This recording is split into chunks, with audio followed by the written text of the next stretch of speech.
एकांत में भगवान की कुछ स्तोत्र और प्रार्थना है, उनको गाइए और रोइए, प्रभु से प्रार्थना कीजिए। क्या मुझे अजपा जाप दे दीजिए, निरंतर भजन दे दीजिए, वो दे देंगे। हमने संतों से सुना है कि भगवान भजन मांगने की बात को बड़ी जल्दी पूरी करते हैं कि मुझे अखंड भजन दे दीजिए। हृदय से जब चाहोगे तब, वो अंतर्यामी है, वो आपके अंदर बैठे देख रहे हैं। भगवान मुझे भजन दे दिए, आपके चल रहा विविध भोगों की, तो पहले उन भोगों को नष्ट करेंगे या पूर्ण कराएंगे, तब आखिरी बातें आएगी। जब विभीषण जी श्री भगवान के सन्मुख गए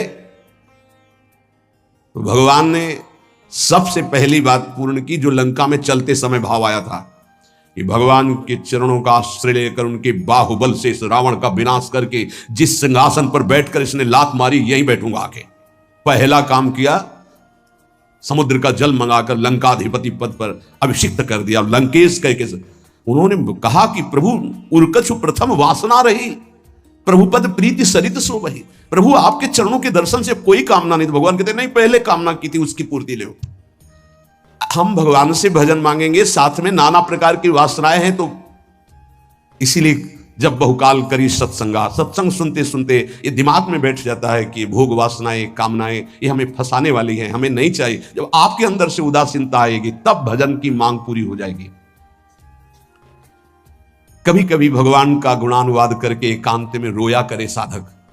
कभी रोना आता है अपने इंद्रिय और मन के विलास की पूर्ति ना होने पर। कितने मोटे मोटे आंसू गिरते, तब लगता है कितने कीमती आंसू कितने घटिया जगह में गिरा रहे हो। अरे इन्हीं से प्रभु को खरीद लेते हैं। अगर उनके लिए रो देते तो इतने करुणामय है वो कि आपको आभास होने लगता, भले हम अंतःकरण उस कोटि की व्याकुलता नहीं कि मेरे प्रभु हम पर कितनी कृपा कर रहे हो। अगर हृदय से उनको पुकारे तो निश्चित वो अनुभव में आ जाते हैं। छोटी छोटी बातों में लोग रो देते हैं, ऐसे रो देते हैं, मोटे मोटे आंसू चल रहे बात में ऐसे, और प्रभु की चर्चा हो जाए घंटों, कोई फर्क नहीं पड़ेगा। ये तो आश्चर्य लगता है।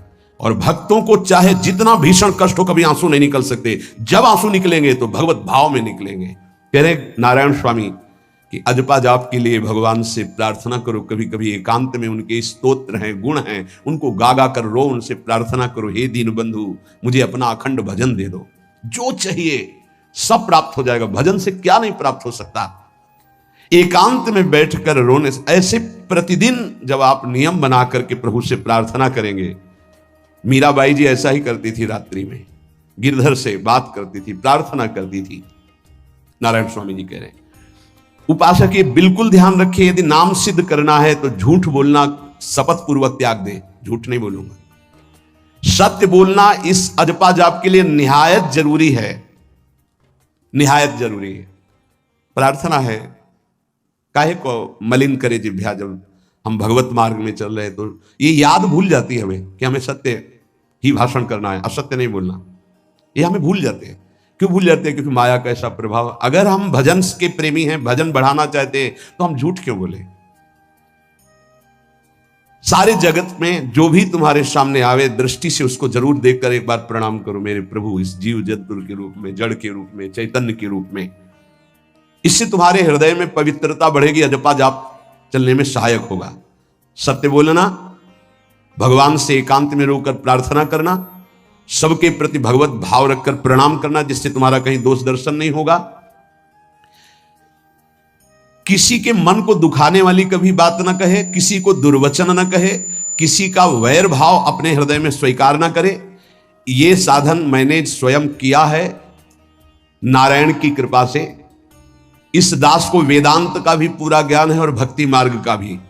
दोनों का आखिरी भाव समदर्शिता है, चाहे भक्ति से चाहे ज्ञान से। सब में ब्रह्म देखना, सब में वासुदेव देखना, सब में इष्ट देखना। भक्ति विषय में भजन और ज्ञान विषय में नारायण, ये दोनों बात भक्त में होनी चाहिए। भक्ति का प्रथम और अंतिम विश्राम भजन, हर समय भजन चलना, और आंतरिक ज्ञान का विषय सब में हमारे इष्ट देव। ये दो बातें जरूर होनी चाहिए परिपक्व भजनानंदी होने के लिए। अगर भगवान की प्राप्ति करनी है तो ये दो बातें बड़ी जोर की है, भजन निरंतर और जिसके भी सानिध्य में आए उसमें भगवत भाव करना। मेरे नारायण ने मुझसे कहा, वो फरमाया कि उनके पीछे पीछे मैं चलता हूं जो मेरे ऐसे भजन करने वाले भक्त होते हैं। और श्री कृष्णचंद्र जी ने दयालुता में भागवत में कहा, अनुब्रजा में हम नित्यम पूयत्यं गुरेण भी। मुझे बहुत रोना आता है बात सुनकर के कि दास की चरण रज के लिए स्वामी पीछे पीछे डोलता है। किस भक्त के पीछे? जो दो बातें यहां कही, जो निरंतर नाम जप करता है और सब में भगवत भाव रखता है, तो भगवान नारायण ने नारायण स्वामी से कहा कि मैं उसके पीछे पीछे डोलता हूं कि उसकी चरण रज मेरे ऊपर पड़ जाए। और भगवान श्री कृष्णचंद्र जी ने कहा, निरपेक्षम मुनिम शांतम निर्वैरम सम दर्शनम। निरपेक्ष जो किसी की अपेक्षा नहीं रखते, किसी से कोई संबंध नहीं स्वार्थ का। मुनिम जो निरंतर मंत्र का नाम का मनन करते रहते हैं। शांतम हर द्वंद्व की प्रहार स्थिति में वो शांत रहते हैं, विचलित नहीं होते। निर्वैरम कोई उनसे वैर करे तो भी वो उससे वैर नहीं करते। और समदर्शी सब में अपने इष्ट को देखते। ऐसे संतों के पीछे में भगवान कहते हैं उनकी चरण रज लेने के लिए हर समय पीछे पीछे रहता हूं। अहिंसा परमो धर्मा शास्त्रों में वर्णन किया गया है, इसलिए किसी भी जीव को कष्ट नहीं पहुंचाना है। गर्दन झुका करके रास्ते में चलना सीखो कि नीचे कोई जीव तो नहीं दब रहा हमारे पैर से। शरीर को सावधानी पूर्वक, किसी को दुख ना पहुंच जाए मेरे शरीर से। वाणी को संभाल कर, किसी के हृदय में बाग बाण ना लग जाए, वाणी का बाण ना लग जाए। बाहर का प्रहार तो सहा जाता है, लेकिन जब हृदय में शब्द चुभता है वचनों का, ये बाण खड़कता रहता है। किसी भी जीव को कभी मारना नहीं, वो तुम्हें नुकसान नहीं पहुंचाएगा। गीता वाटिका में सांप निकला, फण वाला कोबरा। राधा बाबा ने कहा, देखो अभी केवल हमने देखा है, अगर और लोग देखेंगे तो आपको पीड़ा पहुंचा सकते हैं, इसलिए एक लकड़ी उठाई और कहा मैं रास्ता बना रहा हूं, आप इधर से चले जाओ। ऐसे किया सांप ने। सब में भगवान है। अगर हम भगवत भाव करते हैं तो निश्चित वहां से कोई विरोध नहीं होगा। जब हम भगवत भाव करते तो सर्वात्मा भगवान वहां विराजमान, कैसे आक्रमण करेंगे? जैसे रत्नावती जी के लिए माधव सिंह ने जंगली शेर पिंजड़े में बंधवा कर वहां लाए और ऊपर से बालकनी से पिंजड़े का ऐसे खींच दिया गया, शेर बाहर निकला दहाड़ता हुआ। और वो पूजा में थी ठाकुर जी के संतशाला में, बहुत से संत विराजमान थे। दासी ने कहा, महारानी सावधान, सिंह। आरती करने जा रही थी, मुड़ी और कहा, नहीं सिंह नहीं, नरसिंह, हमारे भगवान नरसिंह देव पधारे। और थाल लेकर मुड़ी तो जैसे सीधी गाय ऐसे खड़े हो गए। तिलक लगाया, आरती की, प्रणाम किया।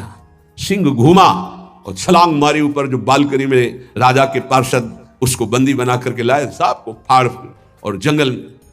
किसी संत को, रत्नावती जी को या किसी को वहां कोई क्षति नहीं, लेकिन जो उनकी क्षति के लिए लाए थे उनके लिए वो सिंह, इनके लिए वो भगवान नरसिंह। यथा योग्य दूसरे की सहायता करना, यह अपने भजन को बढ़ाने के लिए अत्यंत आवश्यक है। नारायण स्वामी जी कहते हैं, साधु क्या सहायता करेगा? मान लो जो अकिंचन है वो क्या सहायता करेगा? तो विद्या दान सबसे बड़ा दान है। तुमने जो शास्त्रों में स्वाध्याय किया है, जो अनुभव किया है, वो दूसरों को दो। जो अधिकारी है, जो दैन्य है, जो सुनना चाहता है, उसे जरूर सुनाना चाहिए। जो विद्या का दान करता है, भगवान का भजन बहुत सहजता से होने लगता है। दूसरे को भजन में लगाने की बात, इसीलिए जैसे आप गृहस्थ में हैं तो आप अपने परिवार के छोटे बच्चे बड़े सब 5 मिनट आप राधा राधा कहिए, आप 10 मिनट भजन कीजिए, आप स्वयं कीर्तन कीजिए, पूरे परिवार को सुनने को मिले, बहुत लाभ मिलता है। सब अगर नगर कीर्तन करें तो लाखों लोगों के पाप नष्ट हो जाए, आपको बहुत जल्दी भगवत प्राप्ति हो जाए। ये साधन होते थे। अब क्या हो गया कि इतनी भजन के प्रति लघु बुद्धि हो गई कि शर्म लगेगी कि हम पूरे गांव में कैसे कीर्तन करें। जो शर्म लगने वाली बातें उनमें शर्म नहीं, नाम जप में शर्म लगेगी कि हम 10 लोग मिलकर नगर कीर्तन करें। पहले ऐसा था, प्रातः 4 बजे गांव के 10-20 लोग बड़े बूढ़े मंजीरा लेकर, ढोलक लेकर के आसपास गांव में फेरी देते थे, जिसे प्रभात फेरी कहते थे, और वो नाम कीर्तन करते हुए कितनी सुंदर प्रथाएं थी। शाम के समय रामायण या भागवत की कथाएं, कोई जो पढ़ा लिखा है वो सुना रहा है, 10-20-50 ऐसे आसपास के घरों के लोग बैठकर भगवान की चर्चा सुन रहे हैं। ये जरूर करना चाहिए, जो भजन के लिए बहुत उत्साह बढ़ता है। ध्यान करते समय, भजन करते समय मन तुम्हें घुमा घुमा कर माया में फंसाएगा। नारायण स्वामी का अनुभव, तुम्हें उसको घुमा घुमा के भजन में लाना है। ये युद्ध करना है। मन ने जो मांगा वही हम देने के लिए तैयार हो जाते हैं। ध्रुवदास जी कहते हैं, मन अब तक तूने जो कहा मैंने किया, मैं जो कहता हूं तुम्हें करना पड़ेगा। थोड़ा तो हिम्मत लाओ मन से लड़ने के लिए, और किसी से लड़ने की जरूरत नहीं। मन को जीत गए तो सच्चे गुरु बन जाओगे। मन को जिसने चेला बना लिया वही सच्चा गुरु नहीं। मन के सब चेला हैं, कोई बिरला ऐसा है जो मन को अपने शिष्य बना ले। बहुत ध्यान दीजिए, लाखों बार प्रश्न आते हैं ये। मन जब तुम भजन में बैठोगे तो घुमा घुमा कर माया में मारेगा, आपको वहीं गिराएगा। तुमको ये करना है कि उसे घुमा घुमा कर नाम में लाना है। चल राधा राधा राधा, तेरी एक बात नहीं सुनेंगे। इस साधन के करने से मन की शक्ति जो विषय भोगों में फंसाने वाली है वो कम हो जाती है। ध्यान दीजिए, बड़े अनुभवी महात्मा है नारायण स्वामी। बार बार जब आप अपने मन को संसार की तरफ जाते हुए से घसीट कर नाम में लाएंगे तो कमजोर पड़ जाएगा और वो तुम्हारे अधीन होने लगेगा। मन जिसने अधीन कर लिया वो साक्षात भगवत स्वरूप हो जाता है। मन मार्या तन बस में की ना, हुआ भरम सब दूर। बाहर से कुछ दिखत नाही, अंदर चमके नूर। आपो त्याग जगत में बैठे नहीं किसी से काम, उनमें तो कछु अंतर नाही। संत कहो चाहे राम, वो भगवान का स्वरूप हो जाते हैं। मन की प्रत्येक स्फुरणा पर ध्यान रहे, वो तुम्हें संसार की तरफ घुमा घुमा कर मारेगा, तुम्हें घुमा के नाम में लाना है। ये साधन तुम्हें अजपा जाप में स्थित करेगा। मन रूपी दर्पण को साफ करना है। जो जो वासना आवे उस वासना को नहीं भोगना है, इससे मन रूपी दर्पण साफ हो जाएगा। जैसे जैसे तुम वासनाओं को भोगते हो वैसे वैसे मन के ऊपर परत चढ़ती चली जाती है मल की, और जैसे जैसे तुम वासनाओं को नहीं भोगते हो तो मन निर्वासनिक होता जाता है। भोगने से सुख नहीं मिलेगा, ना भोगने से सुख मिलेगा। भोगने से शांति नहीं मिलेगी, ना भोगने से शांति मिलेगी। त्यागात शांति अंतरम। अब बहुत बुरा बैठ गया है हमारे हृदय में कि हमारे मन में जो आए वो भोग मिल जाए, हम सुखी। बड़ी कृपा, बोले जब से भजन शुरू किया बड़ा चमत्कार, जो चाहते हो जाता है। दुर्भाग्य, ये कोई सौभाग्य है? जो मन चाहे वो पूर्ण हो जाए, सौभाग्य नहीं है। फिर वो तुमको अधीन करके जो तुम नहीं चाहोगे वो भी करवा लेगा। सौभाग्य है कि मन जो चाहता है वो हम नहीं करते। जो शास्त्र में लिखा है गुरु आज्ञा, वही मन की बात मानते हैं। अभ्यास करते करते वासनाएं कम होने लगती हैं, फिर वासनाएं नष्ट हो जाती हैं, फिर स्फुरणा ही नहीं होती, अजपा जाप प्रारंभ हो जाता है। विक्षेप यही वासनाएं पहुंचा रही भजन में। भजन से जो महासुख मिलता है तुम्हें कैसे बताऊं, नारायण स्वामी कह रहे हैं। मन को वश में करने पर जो सुख मिलता है वो ब्रह्मा को भी सुख नहीं है। अब आप सोच लीजिए, मन के अधीन होने पर दुर्गति तो सब देख रहे हैं, लेकिन मन को वश में करने पर जो सुख है वो परमेष्ठी पद ब्रह्मा में भी नहीं है। इसीलिए भक्त कहता है न पारमेष्ठम न महेंद्र धिष्णम, नहीं चाहिए देवराज इंद्र का पद या ब्रह्मा का पद। ऐसा सुख स्वयं मिल गया क्योंकि मन अधीन हो गया। इसलिए इस दास ने स्वामी नारायण की कृपा से इस मन को अधीन किया। नेत्रों से जलधारा बहने लगी और हर समय नारायण की छवि नेत्रों में बस गई और जिह्वा ने प्रबल रूप धारण कर लिया। नारायण नारायण नारायण नारायण। अभी जिह्वा प्रबल रूप, समोसा चटनी ये वो कैसे नाम मीठा लगे। राधा नाम सुधा रसम, पानी आया मुंह में? नहीं। राधा नाम सुधा रसम, पानी आया मुंह में? नहीं आया। वो अभी गरम गरम समोसा चटनी ये या अमुक चीज या अमुक, मुंह में पानी आ जाएगा, क्योंकि हमारी जिह्वा का स्वाद बिगड़ गया। बोले हमारी जिह्वा प्रबल हो गई, किस बात में? रुकी नहीं रही। राधा राधा राधा राधा, जैसे राधा बाबा की। नारायण स्वामी जी कह रहे नारायण नारायण नारायण। हमने इसको कैसे वश में किया? बाजार में जाता, मिठाई की दुकान के सामने खड़े होता, जो सब चीज दिखाता, फिर कहता नारायण नारायण नारायण, कुछ नहीं मिलेगा। चलो फल की दुकान में जाता, जगह जगह इसको हर चीज दिखाया, कुछ नहीं दिया। ये हमको जलाया, वो हम नारायण नारायण के द्वारा इसको शांत किया। माया ने हर चीज मंगवाकर हमारे सामने रखी पर नहीं खाया।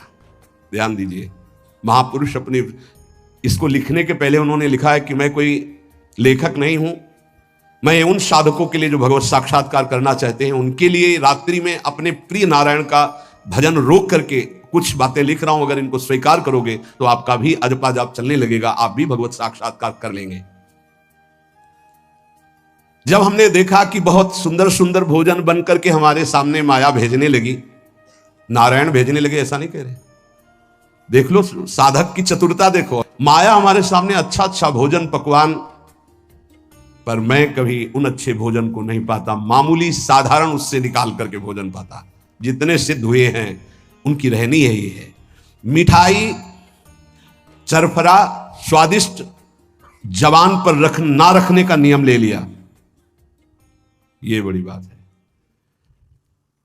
अभी कुछ समय पहले एक महापुरुष पधारे, उन्होंने पहले आजीवन मिठाई छोड़ दी, कोई मीठा, फिर नमक छोड़ दिया, फिर भगवदाकार वृत्ति में शरीर भी छोड़ दिया।